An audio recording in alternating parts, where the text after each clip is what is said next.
લીલા શાકભાજીની આડમાં વિદેશી શરાબની મોટી હેરાફેરી ઝડપાઈ 6.32 લાખ ઉપરાંતનો મુદ્દામાલ કબજે। વડોદરાની લોકલ ક્રાઇમ બ્રાન્ચની ટીમે લીલી શાકભાજીની આડમાં પિકઅપ ગાડીમાં ભરીને લઈ જવાતો મોટી માત્રામાં વિદેશી શરાબના જથ્થા સાથે 2 શખ્સોને ઝડપી પાડી કાયદેસરની કાર્યવાહી હાથ ધરી છે।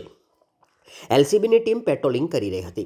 દરમિયાન ચોક્કસ માહિતી મળી હતી કે લીલા શાકભાજીની આડમાં વિદેશી શરાબનો જથ્થો ભરીને બોડેલી તરફથી આવી રહ્યો છે અને ડભોઈથી વડોદરા આવવાનો છે। જે ચોક્કસ માહિતીને આધારે એલસીબીની ટીમે વેગા ગામની સીમમાં વોચ ગોઠવી બાતમીવાળો બોલેરો ટેમ્પો આવતા તેની અટકાયત કરી હતી। તેમાં તપાસ કરતા એમપીના ગૌરવ ભેરમસિંહ ચૌહાણ અને પિન્ટુ લાલુ ચૌહાણ મળી આવ્યા હતા। બોલેરો પિકઅપની તલાશી લેતા તેમાં લીલા શાકભાજીની આડમાંથી શરાબ અને બિયરનો જથ્થો હાથ લાગ્યો હતો।